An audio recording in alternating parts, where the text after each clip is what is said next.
Amigos, amigas, hoy voy a hablar de vivencias, ¿no? De vivencias que van andando desde más o menos una edad temprana hasta los, casi los 22 años de edad. Sí, sí, algo así. Es decir, uno cuando nace en un lugar que está regido de una forma determinada, pues tiene que adaptarse, ¿no? A lo que hay, a lo que marcan en su casa, en lo que marcan en el colegio, en lo que marca la ley general. Y ahí está la adaptación de la vivencia que uno pues, va desarrollando en el lugar, y normalmente el lugar pues se determina por barrio. Y el mío transcurre en ese tiempo en el barrio El Toscano, como es lógico, por haber nacido en la calle San Martín. Bien, uno en el barrio, pues a nivel de edad, pues contacta con la gente de su edad, y a veces algunas personas que tienen un poco más de edad que la que uno tiene, le sirven a uno como profesorado, que puede ser un profesorado que lo lleva por buen camino o que lo lleva por mal camino. Pero bueno, todo depende de la persona donde quiera estar involucrado. Y en el mío, pues lógicamente yo tenía a José Guillermo Rodríguez Acosta, que vivía en la calle Santiago, que era prácticamente mi profesor. Sabía mucho más que yo. Además que fue el que me introdujo dentro del mundo de la música rock y dentro de otros términos que desconocía totalmente. Y luego estaban los otros compañeros de barrio, pues unos con un poco menos de edad, o otros con un poco más de edad que yo, pero muy poco, ¿no? Dentro de ese grupo. Y nuestro punto de encuentro era la ciudad juvenil, aparte de aquí del barrio, ¿no? Era el encuentro allí. ¿Y qué sucedía en la ciudad juvenil? Pues sucedía que tú te relacionabas con gentes que venían de otros lugares, con lo cual digamos, se unía, se compensaba aquello de ser habitante de una zona más central dentro de la ciudad que de una zona más alejada del centro, pero que no dejaba de ser santacrucero, capitalino, ¿no? ¿Sí? Y allí pues hacías amistades muy grandes, que luego pues se extendían hacia aquellos lugares que decidían las organizaciones, pues para ir de campamento, por ejemplo, de ir de acampada, de contarnos aventuras diferentes por diferentes lugares de la ciudad. Nada nada tenía que ver lo que sucedía en un barrio con lo que sucedía en el otro, porque eran formas distintas de vivir. Unos se encontraban con mayor, digamos, vamos a poner la palabra opulencia, con mayor opulencia, y otros, pues como en mi caso, con menor opulencia. Y claro, lo que determinaban, los que tenían opulencia, pues vivían de una forma mucho más, no sé, más festiva, ponerle un nombre, y nosotros pues deseando llegar a ese punto, que no podíamos llegar porque no teníamos esa opulencia. Pero sin embargo había un contacto muy bonito en el cual, en esa convivencia que había en la ciudad juvenil, nos encontrábamos y nadie sacaba a relucir ese más yo más que tú, en absoluto, ¿no? Sino que compartíamos el juego, la fiesta, ¿sí? Aquello que nosotros llamamos guateque, pues lo mismo en ese guateque había gente que tenía unos medios económicos más fuertes que los que teníamos nosotros, pero compartíamos el lugar y las cosas. Y además, por la edad, íbamos prácticamente con los mismos deseos, que generalmente eran, en la mayoría de los casos, el conquistar a una chica, con la cual aquella que nos gustaba, si éramos capaces de conquistarla, ¿no? Y algunas veces eso sí que producía algún conflicto, ¿no? Algún conflicto porque a lo mejor éramos uno, dos, tres, cuatro, a por la misma chica, ¿no? Y entonces, pues cada cual trataba de ser, digamos, el más, no sé, el que más le llegara, de alguna manera. Y claro, el que tenía mayor opulencia podía hacerle regalos. Y nosotros, pues, lo teníamos más crudo, salvo que fuéramos a un parque en García Sanabria y arrancáramos una flor y le regaláramos una flor a la chica, ¿no? Y la chica, pues, era la que decidía con quién sí, con quién no. Sí, sí, así era como funcionaba la cosa. Si ese tipo de relación, al ir creciendo, al ir cambiando, al ir llegando a una edad más adulta, pues llegaba la hora del servicio militar, tal como comenté en mi muro de Facebook, que iba a contar esa relación de anécdotas del servicio militar. Llegabas al servicio militar y te encontrabas, según el destino que tocara, pues con gente de la tierra como con gente que venía de fuera, que venía de otras provincias a nivel nacional.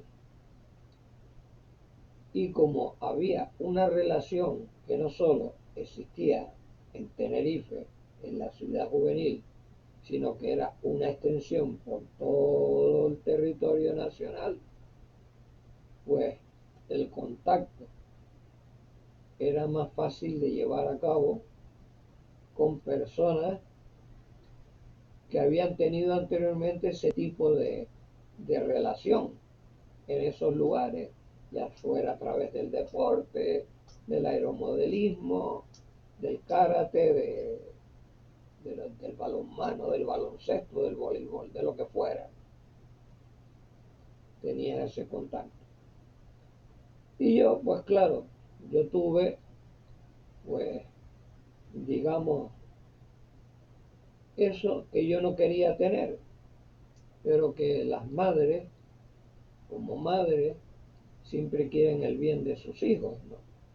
Lo mejor para sus hijos, sin darse cuenta muchas veces que eso provocaba el que tú tuvieras como una mayor diferencia con respecto a otras personas que no tenían esa posibilidad. Pero bueno, las madres son madres y uno pues es su madre, ¿no? Y entonces mi madre pues fue a hablar con mi tío, que era el jefe de los destinos aquí en Canarias, y le dijo que yo ya estaba en olla fría. Hombre, ¿por qué no me lo dijiste? Me dijo mi tío. Que te lo hubiera arreglado desde el principio, pero te lo voy a arreglar ahora. Y claro, me destinó con sus amigos, eh, aquello en olla fría para mí pues fue, digamos, un lugar donde contacté con muchísima gente, me encontré con un antiguo compañero de universidad y de equipo de baloncesto, con Miguel Ángel Esteban Zapatero. Eh, digamos que ese tipo de relación fue maravilloso. Conocí a un malagueño, a Jiménez, Antonio Jiménez, con el que después, luego, los llevé al carnaval de Tenerife, cuando esto era carnaval, no fiesta de disfraces, y lo pasaron de miedo, unido a mi hermano Agustín Dorton Pierre, que se unió a nosotros, más pequeño, 6 años más pequeño de edad que yo, ¿no? Pero que lo pasábamos los cuatro, lo pasábamos de miedo, ¿no? En la fiesta de carnaval, cuando estaba prohibido salir el militar a la calle sin tener el pelo rapado. Pero claro, en carnaval te ponías un gorro, lo que fuera, en la cabeza y pasabas por delante de la policía militar como si nada te dijeran. Aunque yo, pues como tenía, digamos, eso que se llama manga, pues tenía menos miedo que las personas que lógicamente no la tenían.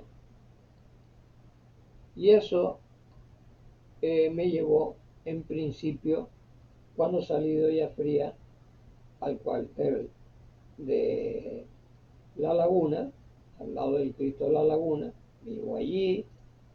El teniente coronel Arnay me dijo que me viniera a casa y que ya me integrara en el cuartel de Almeida, que era el cercano a mi casa en el barrio El Toscal. Y cuando yo vi que aquello era dentro del cuartel, no era tan afectivo como lo podía ser en mi tiempo de la ciudad juvenil, y además pues yo esperaba un cambio totalmente diferente, no tan cercano a mi casa, ¿no? Le dije a mi tío que yo prefería que me mandara fuera, allá, para otro lado. Y me preguntó y dije, bueno, en San Andrés no hay una batería de costa. Dice, sí, está la primera. Digo, pues mándame para allá. Y me mandó a la primera batería de costa en San Andrés, donde lo pasé de miedo, con gente maravillosa. El alférez era una persona maravillosa, que el sargento Cabrera era maravilloso, el brigada, todos eran, eran, eran personas que te trataban muy bien, y eso sin saber en principio que yo era un recomendado. Luego, porque es que no quería que se supiera el asunto, cuando ya se descubrió, cuando ya se descubrió, el trato fue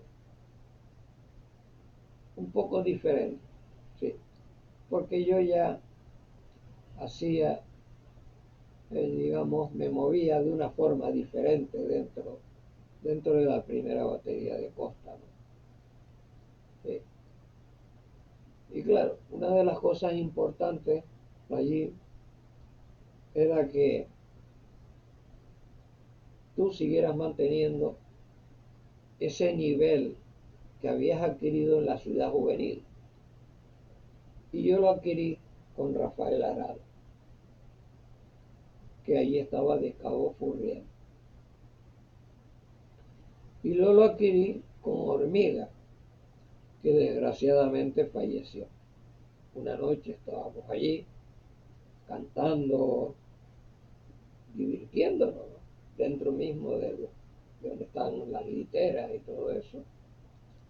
Él salió de la batería y al cabo de un par de horas se recibió una llamada que había fallecido, ¿no? Nos quedamos todos tiesos ahí dentro, nos quedamos tiesos. Vino lo de ir a la residencia sanitaria, allí de la, fuera de la residencia sanitaria había una iglesia al aire libre, que allí fue donde se celebró el funeral, porque tenía que ser un funeral militar, porque había muerto como militar, no como civil. Y ocurrieron cosas, digamos, un poco desagradables, en el sentido que nos dijeron, creímos, no nos dijeron, creímos que podíamos entrar en una puerta de esas batientes tipo oeste americano, ¿no? De los salones americanos, y nos encontramos pues con el cadáver de Hormiga, de nuestro compañero, de una manera que, vamos, nos dio no sé qué, pero bueno, eso queda en la visión, en la mente, para toda la vida, y algunos pues se marearon de tal manera, ¿no? De que bueno, me imagino que eso no se les iría nunca en la vida, de los que aún viven y de los que, bueno, y de los que fallecieron, pues se lo llevaron con ellos, ¿no? Pues bueno, siguió mi rumbo allí dentro de la primera batería de costa, con los ejercicios, digamos, de salto de potro, de plinto, de todos los ejercicios que se realizan dentro de lo que es la instrucción militar.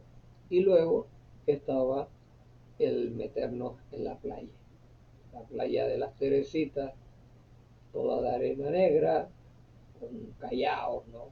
Con piedras. Y el sargento Cabrera nos decía, atentos, nos decía, los que no sepan nadar, que se pongan a un lado, y los que saben nadar, que se metan en el agua. Pues mi excuñado dijo, no sé nadar. Bueno, eso fue ya como las clásicas, estas inocentadas que se tratan en la universidad y en esto, ¿no? Que siempre cuando llegas primero a un sitio de esos internos, te gastan una broma que a veces son súper pesadas. Y en este caso lo fue, porque a mi excuñado lo cogieron entre 5 o 6, lo levantaron hacia arriba, lo zarandearon, ¡plá! Y lo dejaron caer boca abajo al agua, lo cual le abrió el pecho. Estuvo con el pecho abierto durante un tiempo. Sí, así fue el asunto. Esa es una de las anécdotas que habían allí. Y luego, pues, yo, pues, tenía, digamos, eh, el tema que ya conté, ¿no? El tema del recomendado, ¿no? Sí. Y yo pues propuse que en la fiesta de Santa Bárbara, nuestra patrona de artillera, pues se celebraran unos actos festivos dentro de la batería y fuera de la batería en San Andrés, en el barrio. Y para eso, pues llevé al grupo Los Cosmos a tocar. Llevé al grupo Los Cosmos a tocar y llevé a Fernando H. Guzmán a charlar sobre la historia de Canarias. ¿Sí? Algo que en esa época, hablar de los indígenas, de los aborígenes, de la conquista de Canarias y tal, hablándolo a los militares, pues lógicamente era una cosa peliaguda, ¿no? Pero Fernando H. Guzmán no tenía pelos en la lengua, ¿no? Y él contó todo como él quiso expresarse, sin ningún tipo de problema. Y de eso digo que existía, porque existió un panfleto en el cual salía la foto del grupo Los Cosmos, sacada la foto en uno de esos molinos que están en Santa María del Mar todavía, tipo Castilla-La Mancha, ¿no? Del castillo de los molinos estos de agua, ¿no? de Don Quijote y Sancho Panza, ¿no? Y que Fernando H. Guzmán iba a hablar sobre el tema, que él había propuesto. Bien, eso lo pude organizar más un baile en la, digamos, en la asociación, no sé, asociación de vecinos de ahí de San Andrés. Hicimos allí un baile, ¿sí? Tocando Los Cosmos, ¿sí? Tocando música rock y algo así verbenero, claro. En esa época los grupos de rock sabían también tocar música verbenera por los fines de año, que era cuando más se cobraba. Y había una chica guapísima, no recuerdo su nombre, pero era una chica muy bella, guapísima. Y todos los compañeros y tal, todos querían sacarla a bailar, todos, menos yo. Yo no hice ningún gesto, para nada. Yo me quedé en la barra, que en esa época yo tomaba lo que se llamaba Cuba Libre, que era ron con Coca-Cola. Yo estaba allí en la barra. Y pasado, pues no sé, pónganle 3/4 de hora o algo así, no sé, más o menos. Se acercó esa chica y se dirigió a mí y me dijo, ¿no te gustaría bailar conmigo? Yo me quedé asombrado porque todos le habían pedido bailar con ella y no había aceptado. Y vino ella a mí a pedirme que bailara con ella. Bueno, me hubiera pasado hasta el amanecer bailando con ella. Pero es la primera y última vez que la vi. No supe más nada de ella. Y me hubiera gustado, ya digo, no solo amanecer ese día, sino amanecer, no sé, el resto de mi vida, porque era una chica que me gustaba muchísimo, ¿sí? Y me quedó pena no o sea, me queda pena no recordar su nombre, no recordar nada. De su figura sí que me acuerdo, o sea, la tengo en mente, pero no recuerdo su nombre ni nada. Y era una chica de allí, de San Andrés, del barrio de San Andrés. Sí.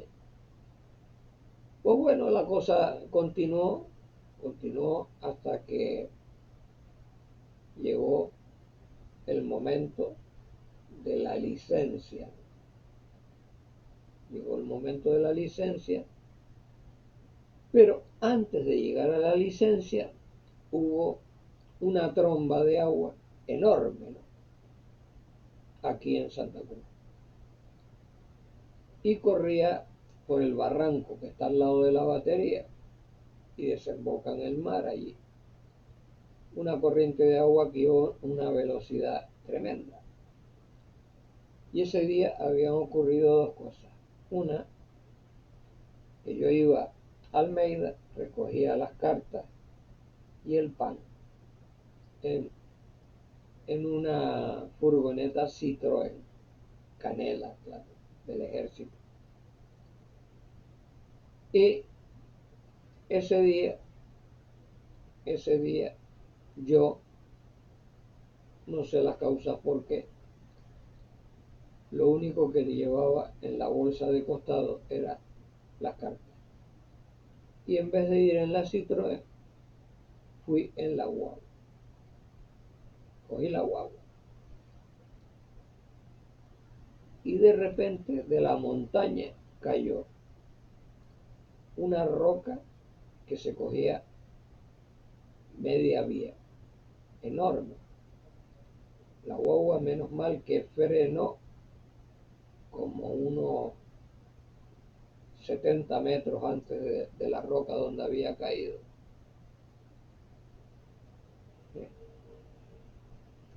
Ya no podíamos seguir. Y además dándole gracias a Dios de que no había caído sobre la guagua, ¿no?, porque nos hubiera aplastado a todos, ¿no? Entonces yo dije, bueno, pues dije, aquí no hay más solución que llegar a San Andrés caminando. Y así fue. Fui caminando, pero al llegar al barranco, digo, ¿cómo cruzo yo el barranco este ahora? Había una serie de piedras en un lado ahí, y unos trozos de piedra. Y yo dije, ¿y si me monto encima de cada piedra y voy pasando así? A lo mejor me lo cruzo sin ningún tipo de problema. Y yo, que soy un aventurero, nada, me subí en la primera piedra. Perfecto. El agua pasaba así por al ras de las botas militares, sin ningún problema. Alcancé la segunda piedra, la tercera, es decir, de piedra en piedra, como la oca, ¿no? Tiro y tiro porque me toca, hasta llegar a la última piedra, que ya estaba al lado del lateral del otro lado del barranco, donde ya estaba la primera batería de costa. Y esa piedra, al revés que las otras que estaban firmes en el suelo, hizo chaca, chaca, chaca. Y yo, tal como iba, me caí dentro del barranco, llenándome de agua y barro, de la cabeza a los pies o de los pies a la cabeza. Pero logré agarrarme y subir. Y cuando entré por la batería para adentro, así, todo hecho un asco. Bueno, fueron muchas felicitaciones las que me llevé, porque decían que eso era un acto, no sé, un acto dentro de lo militar, un acto tremendo, porque además llevaba las cartas de la gente, ¿no?, de los mandos y de los compañeros de la península que estaban allí, especialmente del cocinero del Maño, que era de Zaragoza, ¿no?, que se llevaba conmigo tremendamente bien, que era el que hacía la comida ahí. Y allí no se comía mal, se comía bastante bien. Y eso originó todavía que, aparte de ser una persona ya se le respetaba por ser el sobrino del que mandaba en olla fría, ¿no? Pues también eh, aquello pues fue un acto, no sé, como de heroicidad o algo así, ¿no? O sea, una cosa tremenda, ¿no? Y llegó también el momento de ejercitar la cuestión del disparo con los cañones, ¿sí? Y a mí me nombraron telemetrista, es decir, la persona que recibía la llamada desde la base y transmitía la orden del disparo. El disparo era una cosa tremenda, ¿no?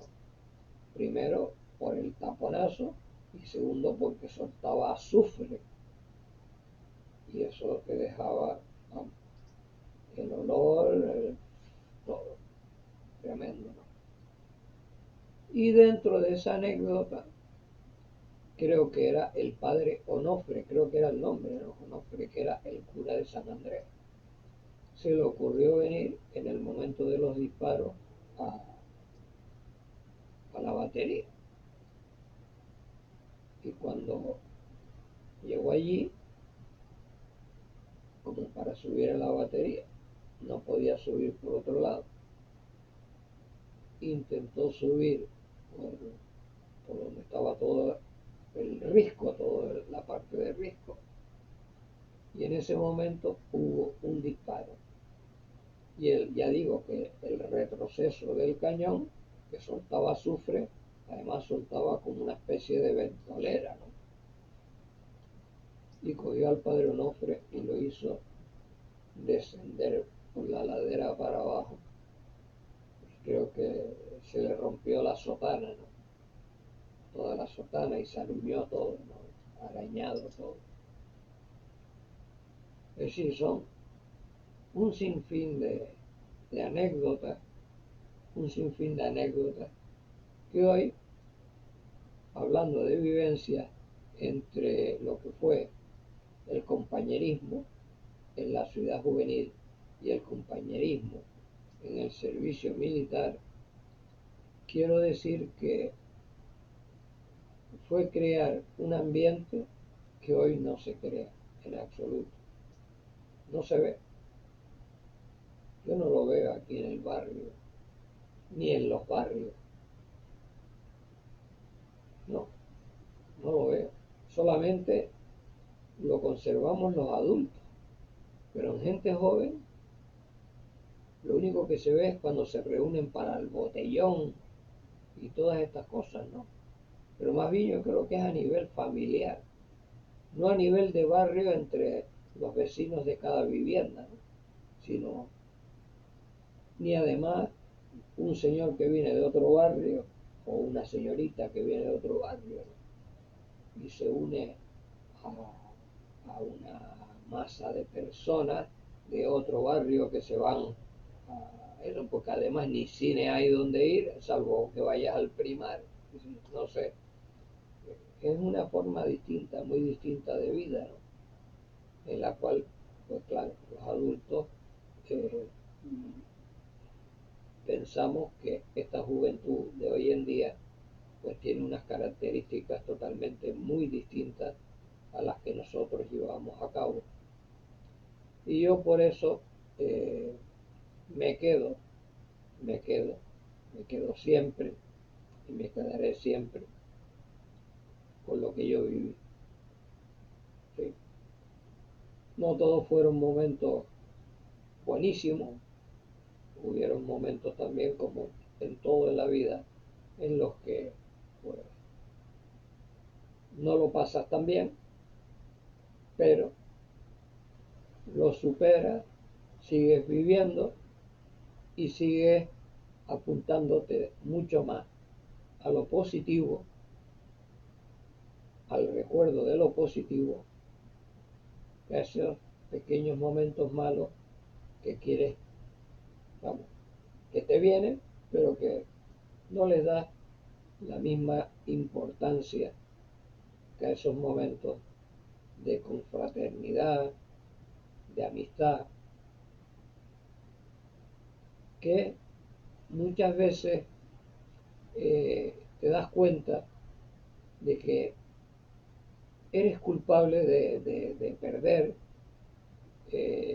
esas amistades por el tema, por el tema de vivir, digamos, de separarte, de casarte, del trabajo, de irte a otro lugar y mañana lo arreglo, mañana me contacto con estas personas y tal. Y eso en mi recuerdo está que, bueno, yo era el escribidor de, de mis padres, ¿no? Que mis padres pues conservaban eso que estoy diciendo, ¿no? Cuando se iban con los viajes de la tercera edad, pues me tenían aquí sentado en una mesa escribiendo postales y cartas a personas con las que se relacionaban en esos viajes que hacían a la península, Mallorca, Benidorm, no sé, Málaga, todos esos sitios. Y uno, pues yo en aquellos momentos seguí eso, ¿no? Pero luego eso se fue abandonando de tal manera que ahora mismo el contacto es nulo. Ese contacto es nulo, no sé qué es de esas personas, en absoluto, no sé, ni ellos sabrán de mí tampoco. Es decir, que es nulo el contacto. El del barrio, el de la ciudad juvenil y el del servicio militar. Lo tengo totalmente claro. Lo único que tengo es esto aquí, en la memoria, de por vida, hasta que Dios quiera.